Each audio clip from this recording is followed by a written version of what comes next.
Bonjour à tous, bienvenue sur le plateau de Politique et Économie. Chers téléspectateurs, aujourd'hui nous allons essayer de voir la crise ukrainienne depuis l'outre-Atlantique, c'est-à-dire depuis l'Amérique. Et nous allons le faire en compagnie de Georges Clément, qui connaît bien ce pays, qui s'y est rendu souvent, et qui est le président des amis de... Oui, enfin du comité Trump-France. C'est ça le très exactement objectif. La formulation. Voilà, c'est la formulation. Alors, mon cher Georges Clément, vous allez essayer de nous aider à comprendre la position de l'Amérique dans cette fameuse guerre. Parce que il est une chose à peu près certaine, c'est que si la première victime est évidemment l'Ukraine, la deuxième victime, c'est l'Europe, mais l'Amérique... Elle sera la première.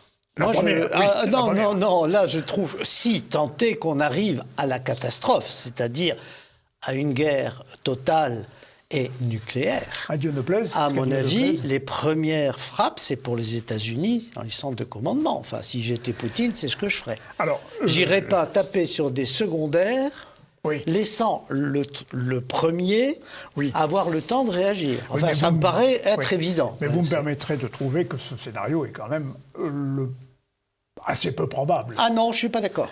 Alors là, pas du tout d'accord. Aujourd'hui, je persiste. La semaine dernière, j'aurais dit j'espère que non. Ouais. Mais aujourd'hui, je ne crois pas. Non. Alors, dans ce cas-là, il est évident que nous sommes là dans la guerre totale et une guerre nucléaire. Permettez-moi malgré tout d'en douter. Mais, ça, c'est votre droit. Mais moi, je dis aux spectateurs que en douter, c'est ne pas écouter ce qui se dit.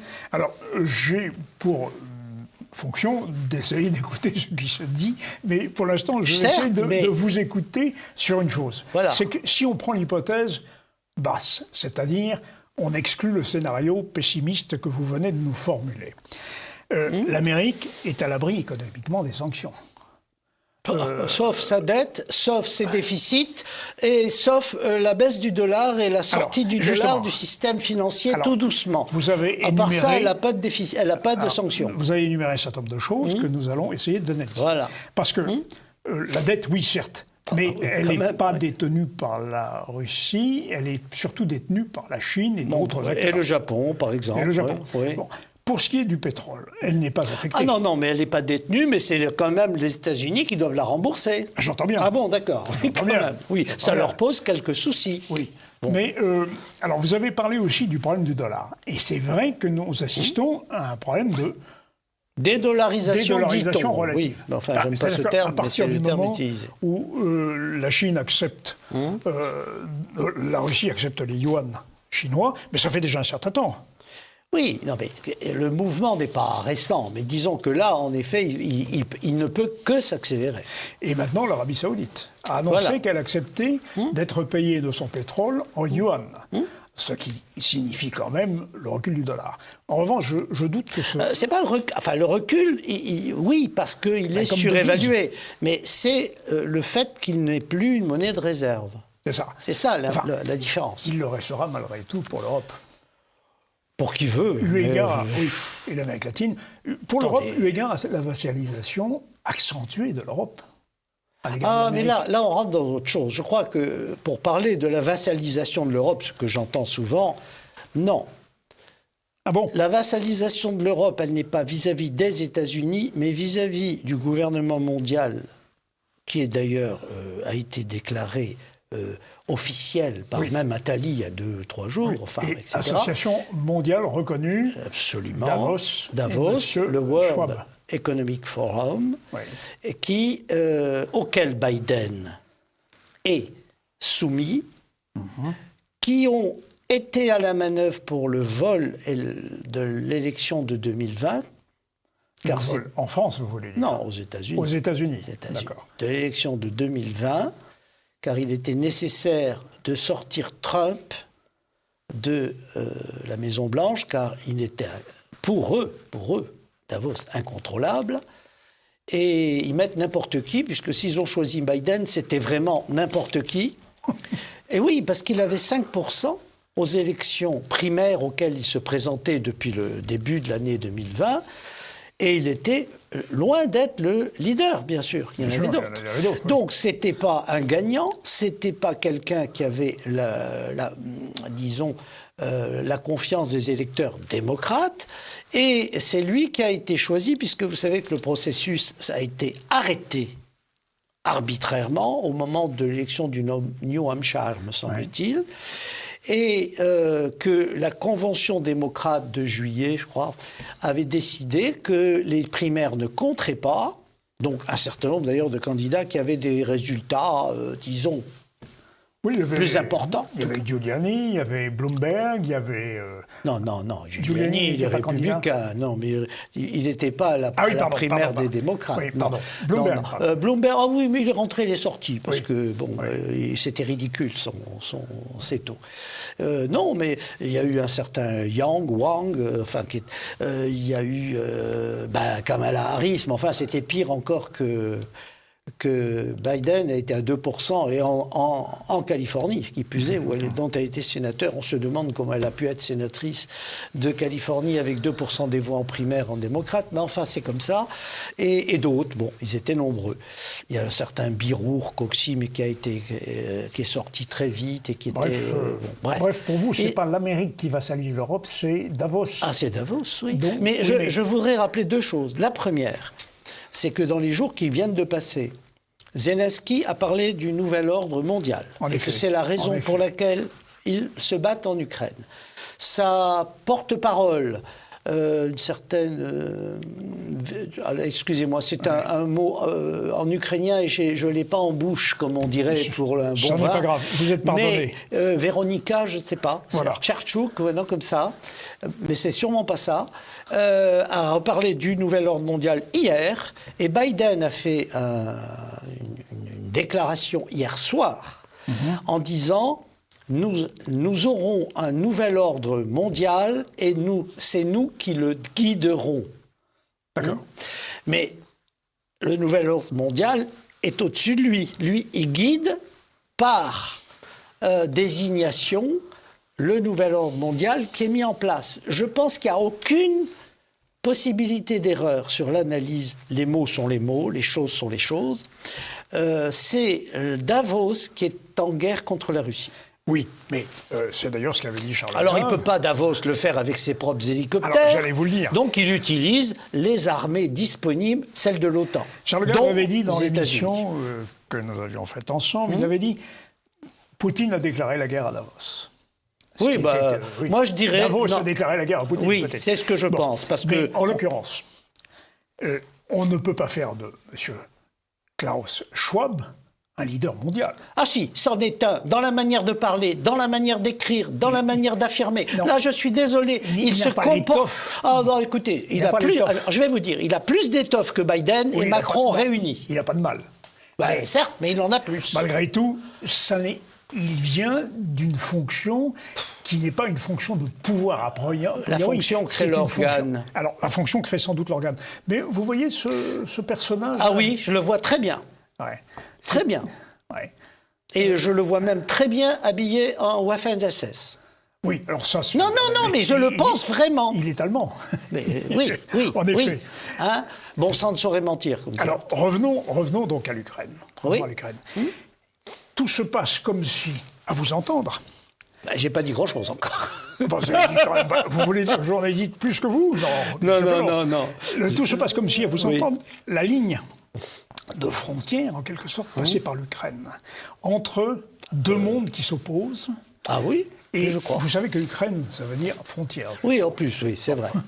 Et donc, en gros, à l'ouest, le nouvel ordre mondial, à l'est, une certaine conservation des valeurs qui ne sont pas celles de l'Occident. Pas une certaine. Une conservation certaine. Parce que là, on pourrait laisser parler Poutine quand même. Hein. Alors écoute, citez-le, mais...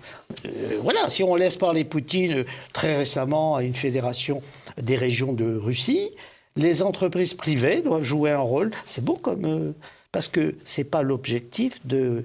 Alors, Davos prévoit que les corporates Corporate. Ils font une différence entre les corporates, qui sont les très grosses sociétés. Corporate, c'est simplement l'équivalent de société anonyme. Enfin, Voilà, c'est pas voilà. le mot. Bon. Mais c'est pas les entreprises privées. Les petites entreprises privées ou les moyennes ou les vraiment indépendantes sociétés privées, dans l'esprit de Davos écrit dans son livre Le Great Reset, c'est Ouais. pas des mots en l'air, Non, non, non. sont des satellites, on va dire des sous-traitants, mais sur ordre, des corporates. Et ce sont les grandes sociétés qui sont souveraines. Le mot est écrit dans Great Reset. Souveraine. Ça C'est-à-dire veut dire que elles font leurs lois à l'intérieur et le personnel n'est plus syndiqué. Et le personnel obéit, fait ce qu'on lui dit, Voilà. à la place qu'il doit avoir et doit... voilà. Et c'est la fédération des corporates du monde Qui va gouverner. qui gouverne. Autrement dit, les entreprises l'ont emporté sur l'État. Absolument. C'est cette vieille métaphore que j'utilise très souvent dans cette émission. Les Templiers l'ont emporté sur Philippe le Bel. Absolument. Tiens, ça c'est une bonne... Absolument. C'est une bonne... C'est plus que... Mais c'est un modèle. C'est... Voilà. C'est-à-dire que ça s'inscrit à rebours de pratiquement 600 ans d'histoire. Oh, du plus monde. que ça. Même à l'époque romaine, le problème des latifondia et des grands propriétaires était déjà un problème politique. Alors, donc, l'Ukraine, c'est cette ligne de frontière entre deux mondes. Alors, c'est assez curieux de constater la chose suivante, c'est que vous avez un choc de civilisation qui n'est pas du tout celui qu'avait vu M. Huntington. Oui, mais parce qu'Huntington ne parlait pas encore dans un monde où on avait expressément signifié que le gouvernement mondial était une obligation, qu'il était en route C'est vrai. et qu'on allait le C'est mettre vrai, en c'est place. vrai. Il restait encore dans un monde de nations.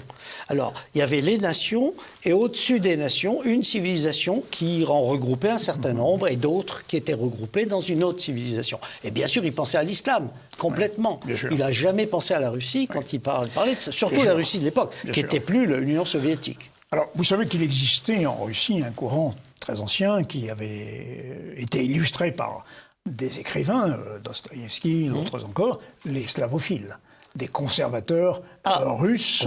Oui, tout à fait. Alors, tous les Russes ne sont pas slavophiles quand même aujourd'hui. Non, parce qu'il y a les gens de Saint-Pétersbourg qui déjà n'étaient pas slavophiles à l'époque, au XIXe siècle dont vous parlez, qui étaient ceux qui étaient les occidentalisés, bien sûr.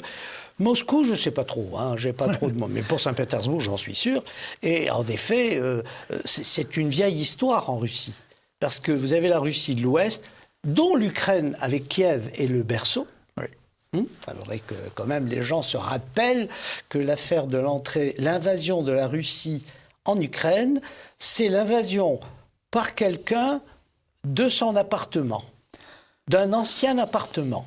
Oui. Bon, non, oui, mais psychologiquement, tout ça a une importance J'entends bien, considérable. sur le plan historique. Mieux que ça, c'est peut-être même, ou c'est ce que vous avez voulu dire, la Rousse a La été Rousse de fondée- Kiev, de qui était l'origine et qui s'est déplacée à la Rousse de Moscou plus tard. Et même la révolution industrielle russe, elle s'est faite dans le Donbass. Oui, là où il y avait les mines de charbon. Voilà. Ouais. Donc la Russie est née deux fois en Ukraine, en quelque sorte, si je puis Oui, dire. oui. Bon, cela étant, ça ne retire rien au fait que l'Ukraine vit un drame épouvantable, que les populations civiles sont des victimes. Attendez. Et que nous- oui, non, je suis d'accord. Laissez-moi aller jusqu'au bout. Oui, mais Et que nous si vous n'avons pas m'empêchez le de devoir. m'exprimer, Nous n'avons pas. Parce que je suis pas d'accord avec cette rhétorique que j'entends partout. Ah, c'est quand même la. Non. La rhétorique des victimes. Mais attendez, la victime n'a pas toujours raison. Non, je ne vous ai pas dit ça. Non, mais attendez, c'est ce qui est sous-entendu. Je m'explique. Non, c'est je sous-entendu viens par d'un les médias, pays, pas par je moi. viens d'un pays qui n'existe plus. Oui, en effet. Nous avons aussi eu des morts dans les rues, tirés à la mitrailleuse lourde par la gendarmerie française et au canon de 37 quand ils avaient les moyens de les sortir. Donc, je sais ce qu'est une guerre dans la rue. Ce qui n'est pas le cas, laissez-moi finir ma phrase, ce qui n'est pas le cas de la plupart des, je l'ai dit, gentils Européens nés bien après la guerre, n'ayant jamais, autre que des manifestations diverses et variées, vécu ce qu'est réellement le tragique de l'histoire. Alors à partir de là, la victime ne se plaint pas quand elle se bat. Elle ne se plaint pas. Nous ne nous plaignons que de l'agression de Français contre des Français, ce qui est totalement différent. Et je suis sûr que les Ukrainiens, qui ne sont pas tous des hommes de Zelensky, si tant est que Zelensky soit un homme, mais c'est une autre... Non, mais c'est insupportable. Oui, oui. Attendez, j'essaye de juger les peuples sur leur choix de gouvernants. Ah oui, alors, et dès lors qu'on en est là, on a les fruits d'un arbre pourri. Oui, absolument. Bien. Et, alors, voilà. Et mieux encore, oui. Ce qu'il y a de terrible, c'est qu'un pourri peut être transformé en héros. Oui. Et que le bouffon devient le roi. Attendez, le transforme en héros, par la parole j'entends monopolisée, 2, par, il faut bien reconnaître, l'abrutissement des foules occidentales devant les télévisions, qui d'ailleurs nous est révélé de façon extraordinaire par l'affaire du coronavirus, qui, vous verrez, reviendra et avec plaisir on remettra les masques. D'ailleurs, ils les ont jamais enlevés. Ils les ont jamais enlevés, même qu'on leur a donné l'autorisation là. Mais passons. Donc, on a affaire, il faut être objectif, à une perte de capacité politique, morale et intellectuelle au dernier degré de nos populations européennes. Si on n'admet pas ça, aucun programme politique ne peut sauver quoi que ce soit. Alors, voilà, nos téléspectateurs auront compris aussi, Georges Clément, que, évidemment, vous êtes un rapatrié d'Algérie. Oui. Et que vous avez souffert, évidemment. Et nous sommes au 60e anniversaire du reste. En effet. De ce que nous appelons la semaine sanglante, ou tout au moins que moi j'ai appelé dans mes livres la semaine sanglante, celle qui commence le 20 mars, enfin le 21 exactement, et qui termine le 26 mars. Vous avez d'ailleurs écrit un livre qui s'appelle La guerre d'Algérie, Chronique de sang et d'or, qui est paru en 2019, puis en 2012, pardon. 2012, la première édition, et la deuxième augmentée en 2019. Academia Édition. Academia Édition. Nous reviendrons sur vos livres éventuellement, mais bon, vous avez évoqué la personnalité de Zelensky. Zelensky incarne évidemment toutes les contre-valeurs dans sa personne. Bon, on sait de quelle façon il jouait du piano, on sait de quelle façon il a dansé avec des talons aiguilles. Ce personnage incarne l'Occident que beaucoup de peuples rejettent. Il y a un effet de répulsion qu'on trouve évidemment chez les Russes, mais qu'on trouve aussi dans les populations du tiers-monde ou dans les populations musulmanes. Cette même répulsion pour le modèle occidental, et pour certains, attraction. Attraction-répulsion, qui sont les thèmes ambigus de la pseudo-civilisation occidentale. Bon. Est-ce que nous ne sommes pas en train de basculer justement, cet Occident n'est pas en train de basculer dans le néant de sa culture inversée, de sa destruction des valeurs, dans le wokisme puritain venu quand même des États-Unis? Ah, le wokisme, tel le mot, oui, c'est évident. Ça vient des émeutes récentes. Enfin, récentes. Oui, mais le puritanisme vient des États-Unis. Ah non, mais attendez. Le puritanisme, c'est pas lui qui a introduit le wokisme. Non, non, le puritanisme, c'est celui des gens du Massachusetts, enfin, le vrai, et c'est la rigueur morale, la rigueur des mœurs, c'est tout un tas d'éléments qu'on a traités de rigoristes, ce qui n'était pas faux, et surtout vu pour un latin, bien sûr, mais ça, c'est une autre paire de manches, mais... Le wokisme, ça veut dire quoi? Alors, ça veut dire et ils sont réveillés. Je suis éveillé. Mais ça veut dire que je vois dans mon passé ou le passé de mes contemporains ou de mes parents toutes les marques du crime. Oui, c'est ça, oui. Et que donc, je ne dois plus jamais voir un morceau d'histoire qu'au travers du mal qui a été accompli. En effet, c'est une bonne définition. Et je dois voir surtout qu'on n'a pas d'explication à donner au mal. Parce que le mal et le bien sont des choses complexes. C'est pas donné dans des petits répertoires faciles. Et en effet... par exemple, tout stratège, je ne parle même pas de Poutine, tout stratège qui franchit une frontière dès lors qu'il sait qu'il a un ennemi qui va le frapper est un criminel. Oui, c'est en effet là. Donc, à partir de cette absurdité stratégique, parce que c'est vraiment la pire des absurdités stratégiques, on a, alors que ça a été pendant des millénaires, notre histoire, Oui.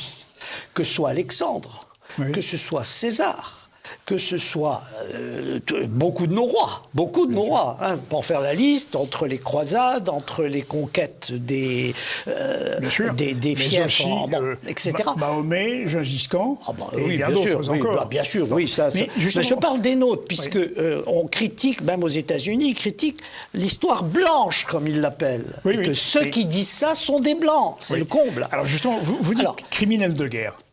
Or, oui, vous revenez à l'appellation de M. Biden, qui nous a fait des discours il y a quelques années en disant qu'il fallait taper très fort et détruire avant même qu'il ait pu bouger tel ou tel ou tel pays. Il s'agissait de Saddam Hussein, par exemple. Oui, mais maintenant, il parlait pas. Je crois qu'il parlait même de la Russie.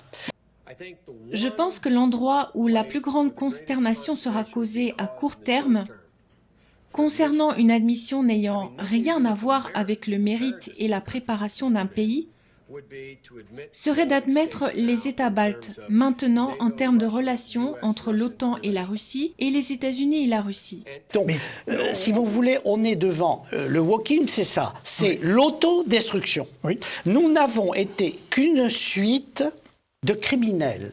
C'est par le crime que s'est bâtie la civilisation occidentale. Oui. Pas la mongole, pas la chinoise, bien sûr, pas l'arabe, alors encore moins, et Dieu sait si eux, ils sont conquérants, et ils sont fiers de l'être, et ils ont raison de l'être, parce que nous sommes une civilisation de conquérants. Bien. Être conquérant, c'est aller, 1, vers l'inconnu, 2, prendre son risque, 3, pacifier, 4, élever le territoire conquis vers le plus haut possible. En tout cas, dans l'âme européenne, c'est comme ça que ça s'est passé. Justement, il ne faut pas mélanger les choses. Et ça a toujours été considéré comme une vertu essentielle de dissémination et d'expansion de la civilisation, c'est-à-dire le bien vivre, le confort, bien entendu, et la vertu. Et on est en train, aujourd'hui, de ne pas se rendre compte que quand on dit « Ah oui, mais ils sont violents », comme si on pouvait faire une guerre sans l'aide, d'ailleurs, c'est mal. Alors, donc, il faudrait peut-être y revenir, tous les bombardements de l'aviation américaine et anglaise pendant la Seconde Guerre mondiale sur Dresde, Hambourg, Tokyo, je ne parle pas. Tokyo, oui. Non, avant l'arme nucléaire. Avant l'arme nucléaire. Il y avait eu déjà 125 000 morts, des bombardements classiques. Oui. Un général d'aviation anglais qu'on appelait le je sais plus Alexandre. Oui, Harry Bomber. Bon. Et ces gens-là, subitement, aujourd'hui, se disent, alors que les nombres de morts civils, je veux dire, donnés par l'ONU hier sont très faibles, ils existent, parce que forcément, mais ils ne sont pas forcément obligatoirement des Russes, parce que le missile qui a tapé le centre-ville de Donetsk il y a 3 jours ou 4 jours, il est ukrainien, et ça a fait quand même 20-30 morts. Et encore... Oui, mais les médias n'en ont pas parlé. Ah ben oui, mais ça, c'est pas parce que les médias n'en parlent pas que le fait n'est pas. Bon, bien entendu. On est bien d'accord. La réalité des médias n'est pas une réalité. Bon. Une réalité idéologique. Non, mais c'est même pas une réalité. Oui. C'est du virtuel. C'est une bouche qui m'envoie ce qu'elle croit savoir. Et pire que ça, quand même, la plupart de ces journalistes, sont incultes. Oui, ça. Non, mais c'est très important. On accordait à une bouche qui avait la prétention de nous informer la nécessité d'être elle-même une bonne connaisseuse du contexte, de l'information dans le contexte et des effets négatifs de toute affirmation. Et on a des incultes qui ne savent rien de l'histoire, ni de France, ni des États-Unis, ni de la Russie, et qui viennent nous expliquer où est le bien et où est le mal. Et vous avez vu qu'un journal, dont je ne citerai pas le titre par charité, a dit que les missiles russes circulaient à la vitesse de 5 fois la lumière. Ah oui, la lumière, oui, bien sûr. Ça prouve... 5 fois 300 000 km/s. C'est ça, Et oui. Je pense que là, le journaliste a franchi le mur du son. Le mur du son et du con. Et le son, c'est Chris Cécédine. Oui. Bon. Donc, mais c'est pas étonnant, ils disent n'importe Non, quoi. mais Je rappellerai le docteur Marty qui a expliqué qu'on avait des milliers d'années de recul sur les vaccins, parce que si vous prenez le temps passé pour faire un vaccin par personne vaccinée sur Terre, il y en a eu des milliards, donc multiplié par 5 minutes, ça lui fait des années. Et il a justifié ça. Oui. Mais est-ce qu'on se rend compte du niveau intellectuel auquel nous sommes confrontés? Oui. Mais alors justement, revenons aux États-Unis. Oui. Revenons aux États-Unis. Donc, que dit l'opinion ? Comment se situe l'opinion par rapport à ça? Nous allons faire une pause et on reviendra sur ce problème de l'opinion. Parce que j'ai vu des chiffres qui nous disent que les Américains ont approuvé les déclarations de M. Biden. Oui. Or, est-ce que les Américains savent vraiment où se situe l'Ukraine? Est-ce qu'ils savent où se situe la Moldavie, a fortiori la Biélorussie et la Transnistrie? Il n'est pas sûr qu'ils aient une idée très claire de la géographie. On y répondra, si vous voulez bien, après la pause. Alors, Georges Clément, la crise ukrainienne, vue d'Amérique, mais aussi vue de France, bien sûr, avec vous, que dit l'opinion américaine de cette affaire? Bon, alors, l'opinion américaine, on a... moi, j'ai celle directement qui s'exprime sur les médias que je consulte et qui sont... partisans, bien sûr, sont soit des médias libertariens, proches de Ron Paul, je vois, et financiers, Zero Hedge, qui est très bien, soit carrément, par exemple, Gateway Pundit, qui est alors un média trumpiste. Voilà. D'accord, par exemple. Et là, ce qui m'intéresse, en dehors des articles qui traitent de nos problèmes, c'est les forums, bien sûr. Les forums. Bon. Et c'est là qu'on voit les trolls, c'est-à-dire les intervenants pour contrer l'opinion majoritaire, les vrais pour des mesures de rétorsion et les vrais contre. Parce que ça, il faut faire le tri. Or, ce que je veux dire, c'est qu'en plus, ça évolue. Alors, le sondage Pew, dont vous avez parlé tout à l'heure, qui est une base, est un sondage qui a porté sur 3 choses. La première, êtes-vous d'accord ou pas d'accord avec les mesures déjà prises par le gouvernement américain contre la Russie?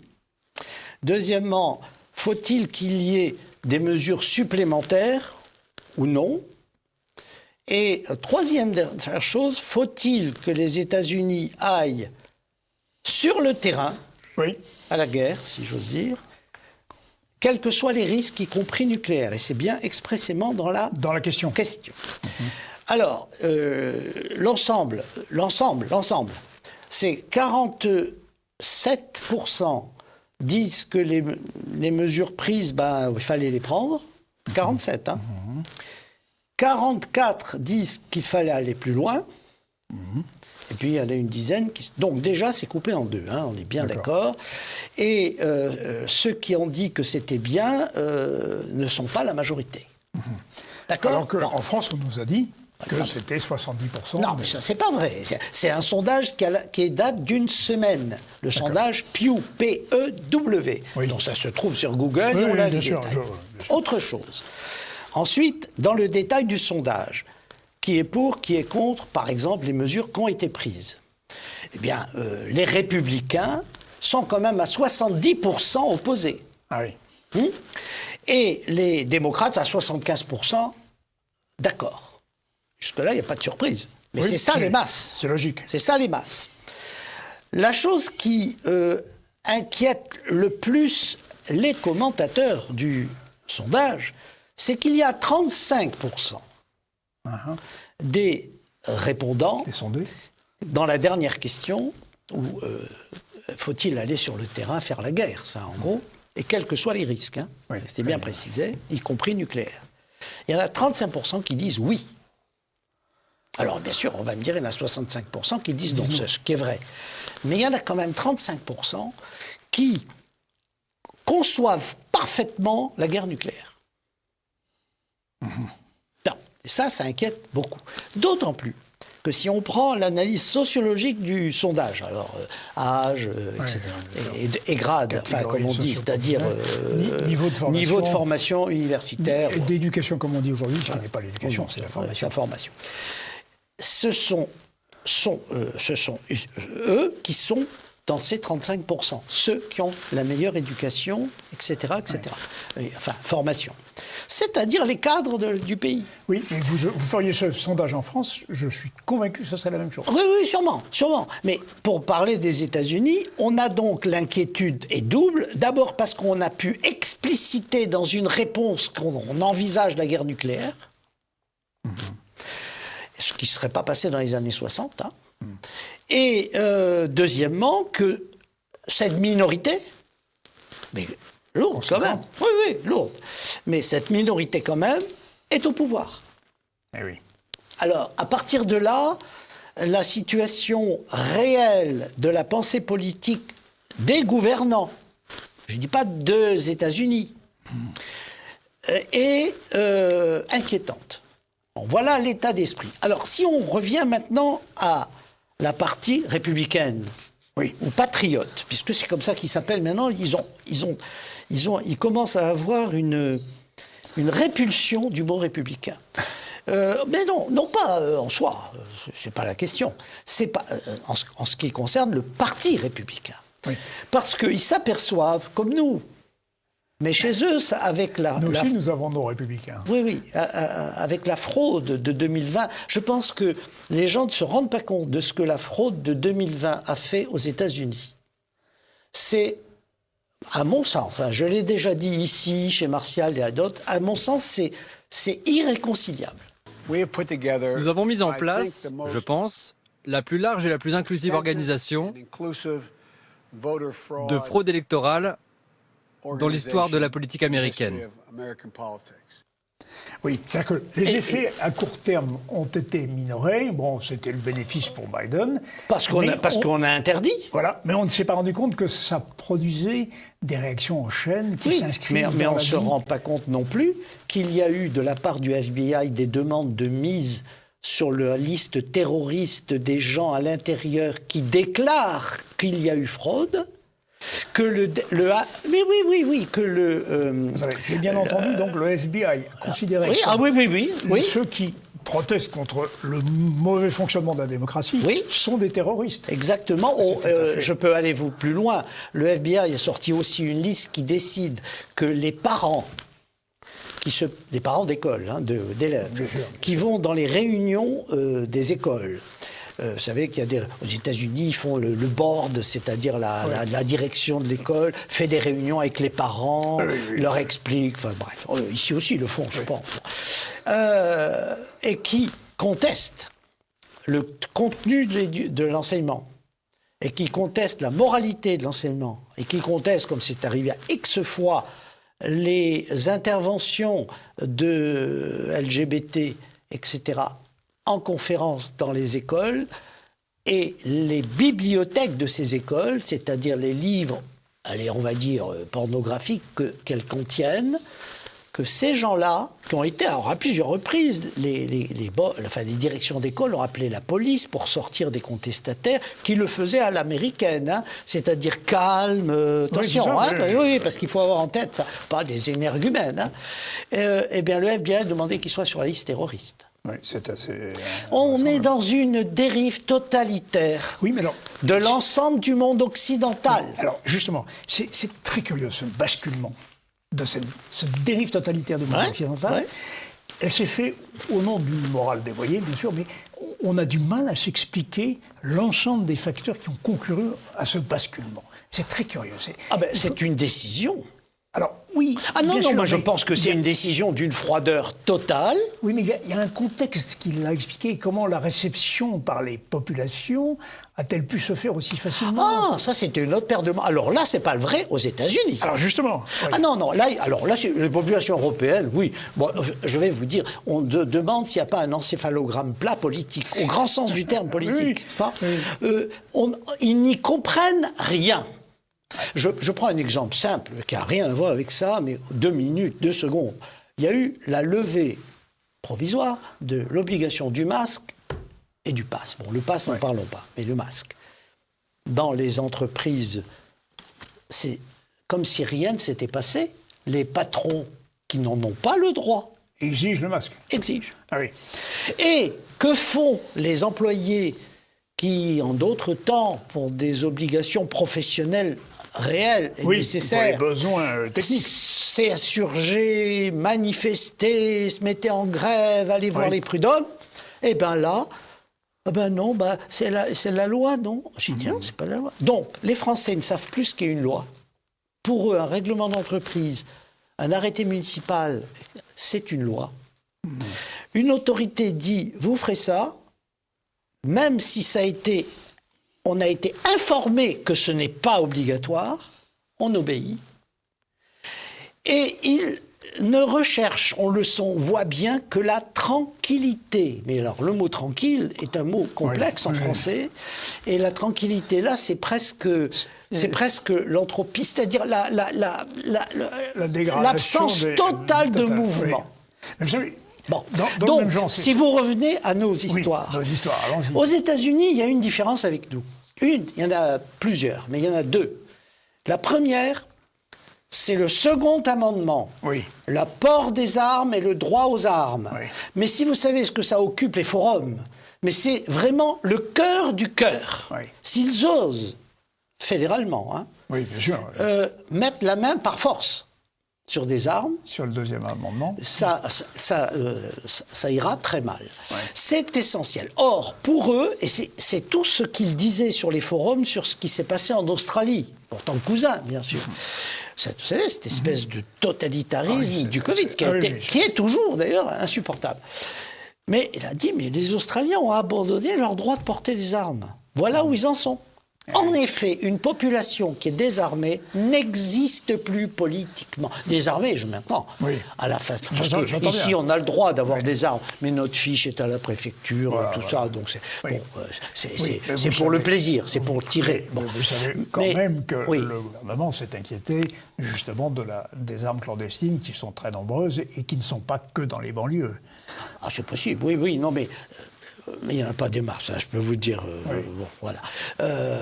Parce que c'est toujours pareil. Si elle est clandestine, c'est qu'on a trouvé une filière qui elle-même est clandestine. Oui. Elle est ou criminelle, et le bon père de famille dans le coin, il ne va pas aller voir cette filière-là. Oui, mais vous vous souvenez quand même qu'à la suite de la crise du Kosovo, pendant laquelle l'OTAN bombardait par exemple le Belgrade, il y a eu des armes qui se sont retrouvées en France depuis le Kosovo. Ah oui, bien sûr. On peut imaginer que mais elles ne sont pas allées chez le père de famille pour garder ça. Voilà, c'est ça le problème. Il faut avoir les mentalités de la petite famille bourgeoise, mais même petite ou ouvrière, on s'en fiche. Mais c'est pas du tout les États-Unis. Alors. Donc ça, c'est le premier. Le deuxième, c'est le fédéralisme. Mais le fédéralisme américain, qui est... quand même, il faut savoir, les États ont beaucoup plus de droits que nos nations en Europe. Parce que les gens ne se rendent pas compte, mais ils sont quasiment souverains. Bon. Et en particulier sur le droit à porter les armes, parce qu'ils ont aggravé certaines de leurs lois d'autorisation pour contrecarrer le gouvernement fédéral qui demandait un certain nombre de choses. Et puis, même, ils ont une constitution par État. Une constitution. Oui, bien sûr. Donc, et un parlement et un président par État. C'est la copie conforme du fédéral. Oui. Ou plutôt, c'est l'inverse. Le fédéral est la copie conforme des États. Donc, ces deux réalités-là, plus l'histoire pionnière. Quand même. Parce qu'il ne faut pas oublier, et là je peux bien les comprendre, puisque nous avions la même histoire sociologique en Algérie. En Algérie, oui. Bien. C'est quoi ? C'est des populations européennes qui ont quitté, alors bien sûr, certaines pour des raisons économiques de mal vivre en Europe, mais pour beaucoup, il ne faut pas croire. Et nous, dans notre famille, beaucoup venant de Gênes, venant de Barcelone, pour des raisons politiques, pour des raisons de coups de feu lors des guerres vous savez, en Italie, d'une réunification de l'Italie, etc. Ah oui. Bon. Mais ces gens-là sont partis parce qu'ils ne voulaient pas céder, baisser la tête sur le nouvel ordre. Oui. D'accord. Vous voyez ce que je veux dire? Et ils se là. sont réfugiés. Alors, nous, c'était tout près, donc ça a un effet loin. Mais eux, ils sont allés très loin. Ouais. C'était quand même 3 mois de bateau, au 18e et au 19e. Bon. Et ces gens-là sont partis.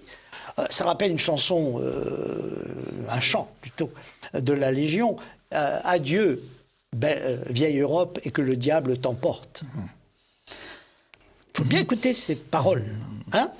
Et donc les Américains sont probablement... Alors ce qui est surprenant pour les Australiens, c'est qu'ils ont obéi, et les Canadiens, c'est qu'ils ont obéi. Mais vous voyez, là, ce qui manque, c'est les armes. Ouais. Deuxième chose. Donc les Américains sont dans un autre monde que nous, politiquement. Oui, c'est vrai. Mais alors, voilà. Donc les républicains, dites-vous, répugnent de plus en plus à s'appeler républicains. Oui. Ils se veulent patriotes. Ils s'appellent patriotes. Bon. Ils ont choisi, on le voit bien, c'est l'appellation courante. Nous arrivons au midterm. Nous allons avoir les élections de midterm. Oui. Vous voyez un succès des républicains? Ah oui, là, je crois, je pense, on ne sait jamais avec les élections, oui. Vous savez. On a bien vu, parce que, honnêtement, Trump était largement en tête, à minuit. Bon. Et puis même, il a eu quand même 75 millions de voix, au lieu de 60 millions la fois d'avant. Voilà. Quand même. Bon. Et malgré ça, on lui a trouvé qu'il n'avait pas assez, que l'autre en avait eu 81 millions. Bon, passons. Donc, je me méfie des élections maintenant. J'ai plus aucune confiance dans les élections, nulle part. Vous savez que c'est une des raisons profondes de l'abstention qui est stigmatisée ici en France. Oui. Les gens n'ont plus confiance. Oui, mais là, pour l'instant, en France, ils n'avaient plus confiance dans les politiciens élus. Ils ne contestaient pas le fait qu'ils aient été élus. Mais élus maintenant, parce qu'une fois élus, ils changeaient de discours. Oui, mais maintenant... Alors, aux États-Unis aussi, bien sûr, certains. Même les élections. Alors ça, voilà. Tandis que là, on est arrivé au point où c'est ceux qui sortent des urnes... On n'y croit pas. Voilà. Mais en plus, on a en effet beaucoup de républicains qu'on appelle des rhinos. Oui. Et qui, Republican in name only. In name only, oui. Républicains seulement pour le nom, par le nom. Voilà. Et qui ont été d'abord à la manœuvre pour certifier les élections justement frauduleuses. Et ont refusé, et même violemment, n'est-ce pas, qu'il y ait des audits, comme il y en a eu. Bon, je ne rentre pas là-dedans, parce que c'est encore un autre monde. Mais en plus, ils ont participé aux tribunaux qui ont été mis en place contre Trump. Il y en a eu plusieurs, c'est pas ? Il y en a eu 2 tentatives de destitution. Et ensuite, il y a celui qui est en ce moment-là, la commission mise en place par Pelosi et Liz Cheney. Madame Nancy Pelosi. Oui, Liz Cheney, qui est la fille de Dick Cheney, qui est républicaine en théorie, et qui est une passionnariat anti-Trump et anti, bien sûr, patriote au sens large du terme, et qui d'ailleurs s'est fait exclure du parti républicain du Wyoming, puisqu'elle est dans le Wyoming, mais qui a un tribunal pour essayer d'incriminer, alors au sens propre du terme, criminaliser Trump pour la manifestation du 6 janvier 21. Bon, je ne veux pas rentrer là-dedans parce que ça, c'est encore un autre problème, mais qui fait partie de la répulsion des électeurs ou de ceux qui s'expriment en ce nom dans les forums politiques contre les républicains en général, parce que il y a plus de... Leur but, le souhait qu'on voyait dans les forums, alors il y a en 2020, c'était que Trump fasse son parti. C'était ça leur souhait. Il ne l'a pas fait, il ne le fait pas, il continue à penser qu'il peut prendre le parti de l'intérieur au travers des futures élections. Oui, mais enfin, bon, pour l'instant, c'est pas vrai. C'est pas vrai parce qu'il reste quand même plusieurs sénateurs, il en reste au moins 6. Alors peut-être ça va changer, n'est-ce pas ? Mais il en reste 6 qui sont des rhinos, n'est-ce pas ? Il y a Lindsey Graham, il y a Mitt Romney, il y a Murkowski d'une femme d'Alaska, il y a Collins qui est une femme aussi du Massachusetts, enfin il y en a 2 ou 3 autres, je ne les ai pas tous en tête comme ça, mais et qui donc bloquent toute majorité. Alors justement, est-ce que les républicains au midterm peuvent l'emporter ? Vous dites oui, normalement est-ce que il y a autant d'abstention qu'au présidentiel, ou il y a moins d'abstention, au contraire, il y a plus de participation. Il n'y a pas eu tellement d'abstention. Enfin, il y a eu des abstentions présidentielles, mais beaucoup moins que les fois d'avant. Oui, c'est vrai. Non.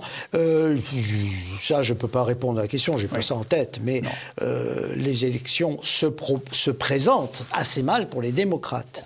Alors en plus, pour le Biden, il y a quand même l'affaire Biden.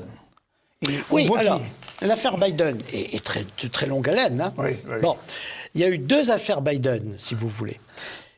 Oui, il y en a eu 2. Il y en a une qui concerne le père et une qui concerne le fils, mais avec parti lié. Voilà. Alors, le père, le premier scandale officiel, puisque c'est lui qui parle sur le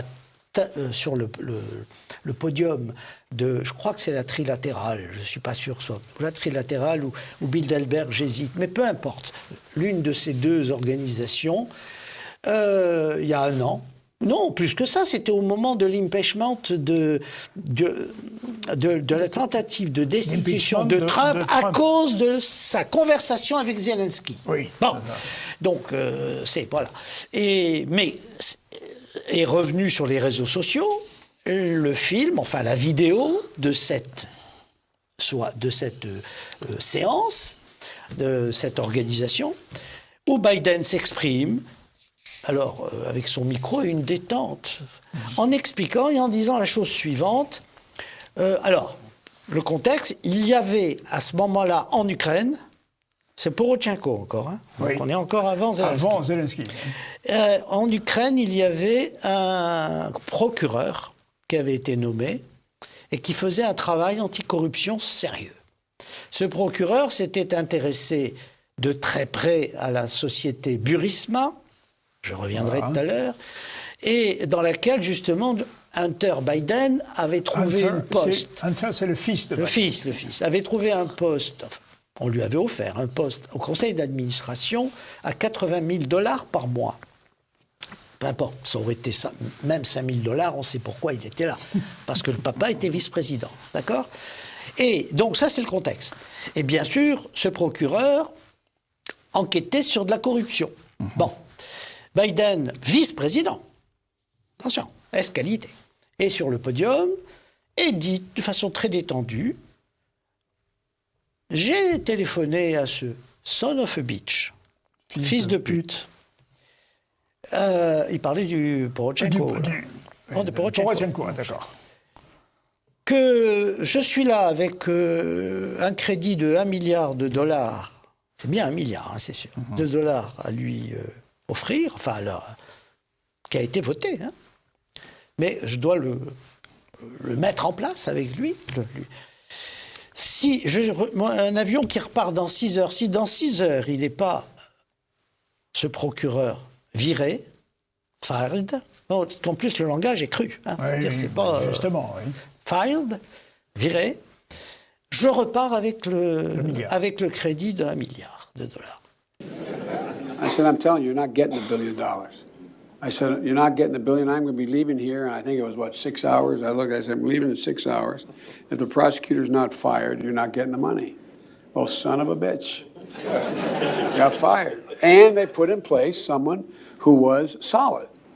C'est-à-dire que c'est extraordinaire. Voilà le vice-président qui se fait le propriétaire $1 milliard de crédit de contribuables américains pour dire, non pas pour faire de la politique étrangère à haut niveau éventuellement, non, pour dire qu'on vire un magistrat, un procureur, qui ennuie mis son nez dans les affaires. Là où il ne fallait pas. Ouais.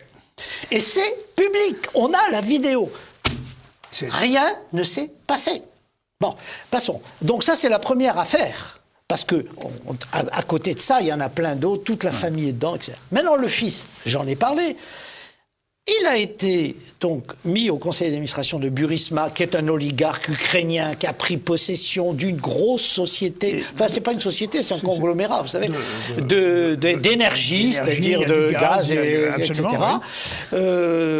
Et qui a pris le fils du vice-président des États-Unis, ce qui lui permet d'avoir tout un tas d'avantages et d'informations. Bien sûr. Bon. Et cette nomination est considéré par le procureur ukrainien à l'époque comme coupable, répréhensible, pénal. Ça, c'est la première affaire. La deuxième affaire, c'est quand même ces exhibitions. Oui. Parfaitement sexuelles, on va dire, oui. Mais en même temps de drogués, de stupéfiants, qui circulent et qui montrent un délabrement au dernier degré. Dernière affaire, et plus grave, la Chine. Voilà, la Chine est dans l'affaire. Où là, ils ont reçu d'un officiel chinois, j'ai plus le nom en tête. 31 millions de dollars. Voilà. Le chiffre, c'est... Plusieurs dizaines de millions de dollars. C'est Fox News qui donne l'information. Oui. Et le journaliste est Peter Schweizer. Oui. Voilà. Donc, ça, ce qui prouve, c'est extraordinaire, que là encore, il a monnayé sa position et donc il a obéré la politique étrangère américaine. Quand même, ça va loin. Bon, donc les affaires Biden sont innombrables, auxquelles on peut rajouter un certain nombre d'autres affaires, mais qui sont plus du domaine sexuel ou du harcèlement, mais qui, à la limite, à côté de ça, n'ont pas une importance politique aussi considérable. Ça, ce sont les affaires Biden. Elles sont connues depuis 2019. Et même ceux dont je vous parle, le discours devant cette organisation internationale, et même d'avant, puisqu'il était vice-président, donc c'est avant 2016. Oui. Bon. Et voilà que tout ça est contesté en 2020, et même avant, comme étant une désinformation orchestrée, mise en place par la Russie. Et c'est le New York Post, pas le New York Times. Non. Le New York Post qui avait diffusé ça il y a longtemps. Ah oui, mais il a été contesté, voilà. Contesté, c'est ça, oui, comme tout à fait. Se faisant le reflet d'une désinformation russe. C'est ça, le New York Post avait même sorti les vidéos dont je vous parle d'Hunter Biden, etc. Qui étaient sur des disques durs connus. De l'ordinateur de Hunter Biden. Alors, donc, ça c'est le New York Post, mais ça a toujours été contesté par les autres médias. Sauf que le New York Times vient de l'avérer dans un article, c'est la semaine dernière. Absolument, tout à fait raison. Donc, on est bien devant. Mais comme le disent un certain nombre d'officiels américains, ça ne sert à rien, il n'y a aucune réaction, au moins du ministère de la Justice. Bien sûr. Du DOJ, le fameux Department of Justice. Rien. Donc, ce qui prouve bien qu'on est devant une mafia criminelle qu'on appelle les démocrates, qui, comme les grands mafieux américains, Lucky Luciani, etc., protègent, quelle que soit la cause, ceux qui opèrent pour eux. Eh bien, cher Georges Clément, nous sommes arrivés au bout, pas tout à fait d'ailleurs, car il y a encore bien des choses à dire, de cet entretien. Et donc, je rappellerai à nos téléspectateurs que vous avez publié donc une histoire de la guerre d'Algérie, Chronique de sang et d'or, que vous avez publié aussi des livres politiques, Assaut contre l'Occident chrétien et Les peuples contre les États. Alors là, le titre, c'est là, évidemment... nous sommes en plein dedans. Mais les États contre le peuple aussi, hein, nous sommes bien d'accord. Oui, mais c'est-à-dire qu'à l'époque de la sortie du livre, c'est 2018.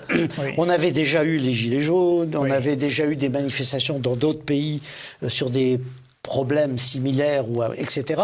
Et donc, on voyait bien que la répression était bien la répression d'État, mais que ceux qui commençaient à s'élever, c'était les peuples. Voilà. Et je l'ai appelé aussi en sous-titre la souveraineté confisquée, car c'est en fait le problème essentiel que nous avons en ce moment. En France, avec une élection d'un candidat qui n'a pas de programme, qui ne fait pas de débat et qui prétend donc être réélu, cela ne devrait pas manquer de provoquer à terme de graves troubles sociaux. On ne peut pas indéfiniment, me semble-t-il... Si la France est toujours debout dans les semaines qui viennent. Oui.